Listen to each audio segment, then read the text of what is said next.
Hello there. Welcome back to the part 2 of the Heal Yesterday, Love Today series on the Inspired to Go podcast. I'm Wale Afelumo.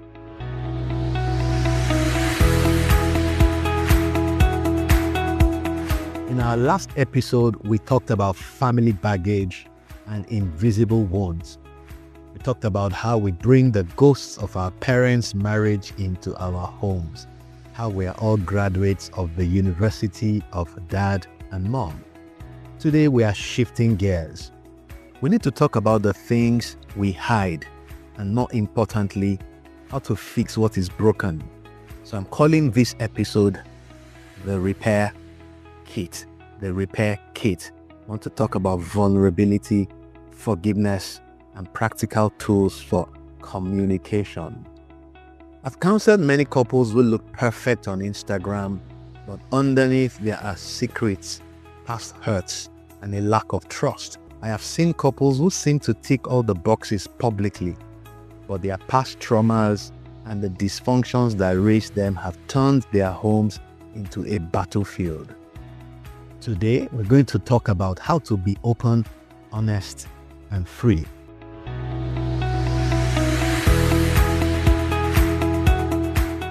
Now, the goal of marriage is to be naked and not ashamed. That's the Genesis blueprint. Now, when I say that, people often think of the bedroom. But this isn't just about clothes. It's about taking off your mask. It's about being real, being vulnerable. It's about being open and accountable to your partner. It means saying, this is my past. This is my hurt.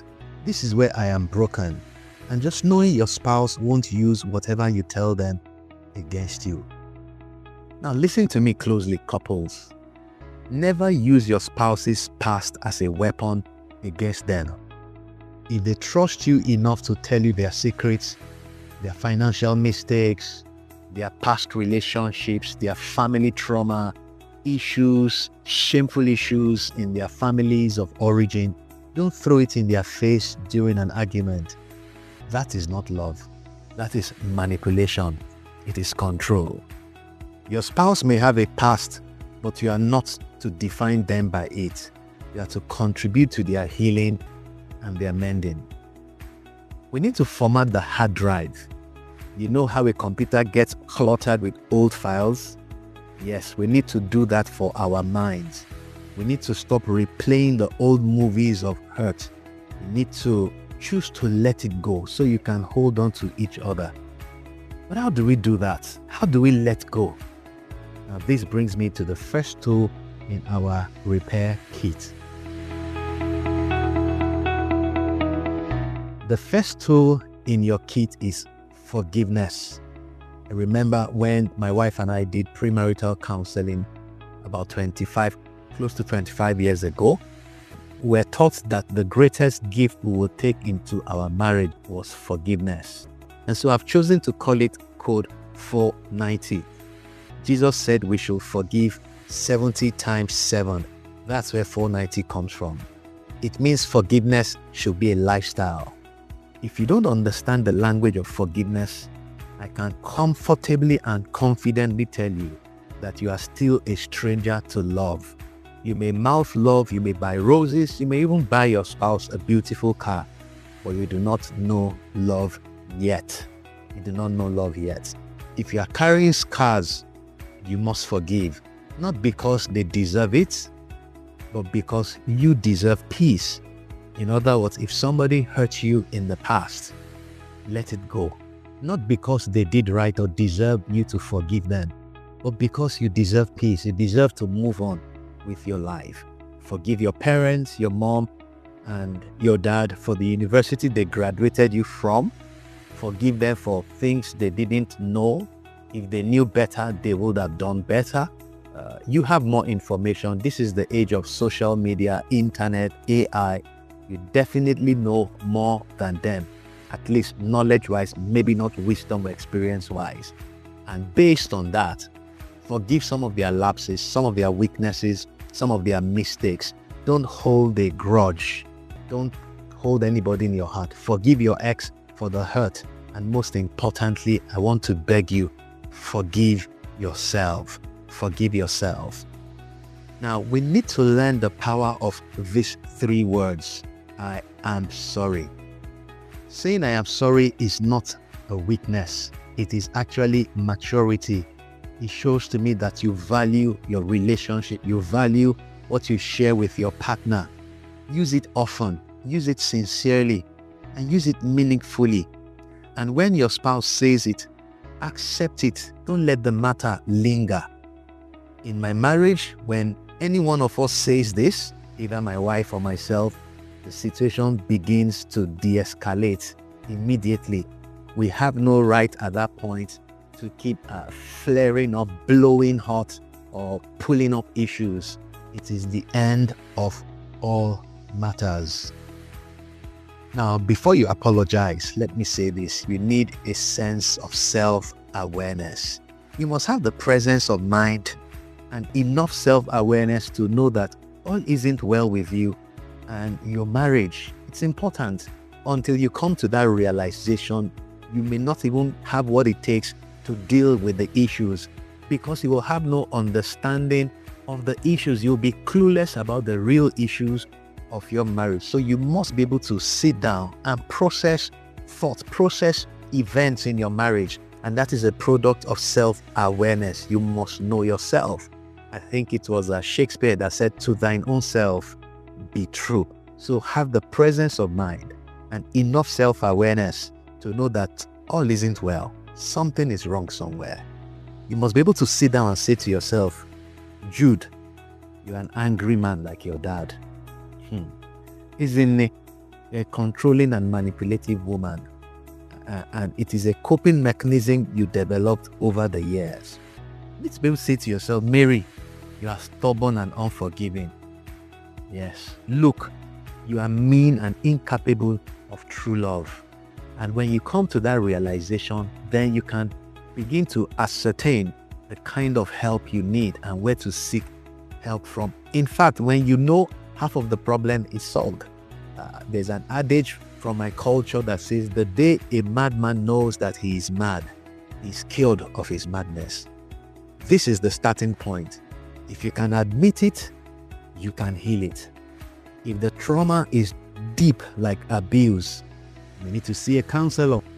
There is no shame in getting help.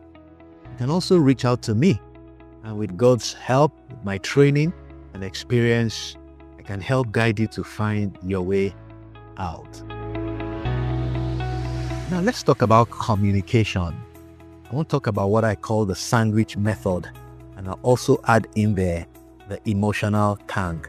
I'll explain later. If you want to heal, you have to talk.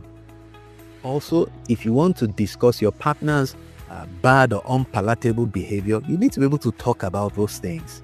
However, you have to know how to talk effectively.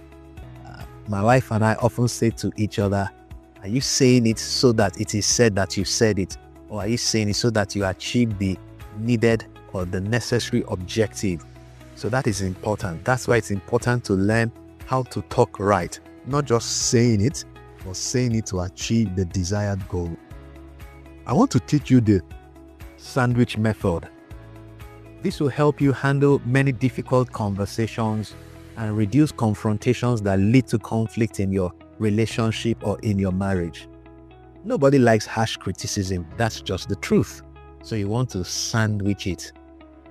I believe you can identify with that. None of us likes harsh criticism. Now, here's how the sandwich approach works. There is a first layer, just like any sandwich, like the bread at the top. There's the meat in the middle, and then there's the bread at the bottom. So the first layer of the bread is to praise your partner. Start with something positive. Honey, I appreciate you. Appreciate how hard you work for this family. I thank you for what you do for the children. Thank you for loving me. Thank you for living with me in understanding. Thank you for being caring. So you are praising them, but you are about to correct something. So that is now the meat in the middle. Then you say the correction or the issue. Say, well, however, I feel hurt when you speak to me harshly in front of the kids. So you are putting what you don't like And notice I use the word I feel, which is another topic. Maybe I'll have to make another podcast for that, even knowing how to use the word I feel. So you say again, honey, I appreciate you. I appreciate how hard you work for this family. That's the first layer of bread. And then the correction or the issue. However, I feel hurt when you speak to me harshly in front of the kids. And of course, that may include any other thing that constitutes the issue at hand that you want resolved. And then we have the first layer of bread. We have the meat or the chicken in the middle, and then we're going to put the last layer of bread underneath. And that is more praise and more affirmation. I know we can fix this because I love you, and I know you love me and love us as a family. I respect the fact that you always make efforts to become a better man or a better woman, as the case may be. Now, in the spirit of being open and unashamed, use the sandwich approach to talk about your past and families of origin. Admit negative patterns you may have adopted or developed as a result. Don't sugarcoat it and make your parents look like angels in human skin, because let's get down to it. We all come from dysfunction one way or the other. I've seen people make it look like their father was the best man or their mother was an angel. But when we begin to dig deep, we see that they aren't all that. So be open. It's not just you. If they have good points, yes, celebrate it. But if there are also negative points, talk about it, because those negative traits may end up playing out in your life, and it is good to be honest with yourself and deal with them. When you do this, listen to each other. Admit where you need your spouse to look out for you. Admit where you need them to be patient with you. I've realized that I'm argumentative like my mother or like my father.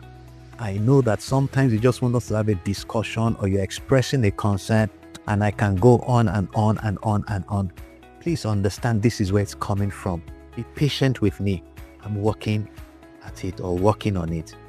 Ask your spouse to keep you in their prayer, and afterwards, after you've had such a conversation or discussion, you can also pray for each other. Now, I said I was going to talk about the emotional tank. Every marriage has a tank. Call it the emotional tank. It's in the heart. And when that tank is not filled, a spouse may feel very empty, irritable, prone to fight, and several things in that regard. So what you want to do is to ensure that your spouse's emotional tank is filled.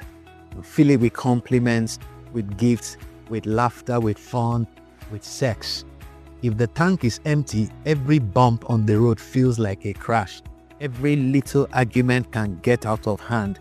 If you've ever wondered why your husband makes much ado out of little issues, it's because their emotional tank, well, let me say like this, it may be that they are running on a very low emotional tank. So you want to ensure that you use your happy times, those times when there are no issues or quarrels that you are resolving, to fill each other's emotional tanks. Laughter, watch movies together, go out together, play together, buy them gifts, write them love letters or beautiful notes. Because if the tank is full, you can handle the ride. If it is empty, every bump on the road will feel like a crash. But if the tank is full, you can handle the ride. So it is horrible to fight on an empty tank, but when the tank is full, you find it easier to overlook certain things, and you are more gracious in handling your conflicts. So as I round up, friends, I want you to know you have the tools. You have the I am sorry tool in your repair kit now. You have the sandwich method. You have forgiveness, and you also know about the emotional tank. I want to charge you to go do the work. It is not just the hearers that are blessed. It is those who do the work. You've often heard me say that marriage is not magic. It answers to certain sets of principles. And if you practice those principles, you will get certain promised results. Remember that your past does not define your future. You can build a new legacy for your family. There are still more tools that you can learn, and you can get this from my online marriage classes, which I'd like to invite you to register for. I have the marriage preparatory course for those intending to get married, and the rock solid couples care for married couples 3 years and above. If you want to get more information about that, you can send a message on WhatsApp to 09080 Just write the message info about online marriage course. You can identify whether it's the pre-marriage class or the marriage or marital class. You can also visit waleafelumo.com and go to the courses tab, and then you can also get more information from there. If you need help, reach out. Counseling changes lives. This podcast is just the tip of the iceberg of what you can expect in my online pre-marriage and marriage classes. So before I go, I'd like you to keep the Inspired to Go daily devotional app on your phone. It's my way of coaching you in God's word every morning. If you don't have it on your phone yet, you can go to the mobile app store on your phone, the Apple Store or the Google Play Store. I am Wale Afelumo. Remember, a great marriage isn't two perfect people. It is two imperfect people who refuse to give up on each other, knowing God is working it all out for their good.